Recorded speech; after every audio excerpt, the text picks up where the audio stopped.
Hello' guys, কি খবৰ? আপোনালোকৰ নতুন এটা ভিডিঅ'লৈ স্বাগতম। মই গৈ আছো এতিয়া বেলেগ এটা কামত। কামটো হৈছে মানে অনলাইনৰ পৰা বস্তু এটা অৰ্ডাৰ কৰিছিলে, এইটো আনিব গৈ আছো। আপোনালোকক দেখুৱাই আছো কি বস্তু কৰিছিলে, ময়ো নাজানো কি বস্তু, কিন্তু ঠিক আছে বলক গৈ থাকো। গাইজ বস্তুটো লৈ আহিলো এতিয়া। এইটো কি আছে আৰু দেই, ঘৰত যায়হে গম পাম কি এই বস্তু আছে।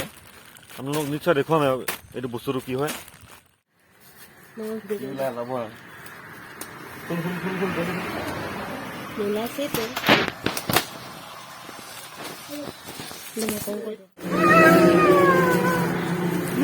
মই কি কৰিব বুলি কিবা বেলেগে বুলি ভাবিছো ন, কি হয় বিছনা চাদৰ হয় নেকি? এইটোৱে আছিলে বস্তুটো।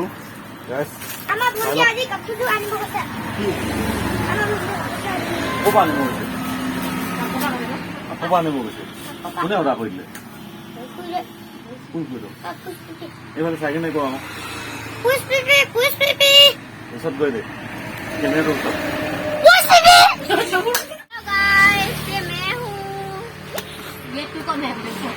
বেটাটো 6 মাহ হৈছে। চাহ গাইছ কিমান টেঙৰ হৈ গ'ল 6 মাহত। এইজনী আমাৰ ভাগিনজনী লুকাইছে লাজত। বেটা হাই কনে মাত চাত নাই ফুটা দেই। তাতো ওলাইছে, দুটা এটামান ওলাইছে নেকি। দেহালিক খং উঠিছে, কিবা খাব গুনাইছে।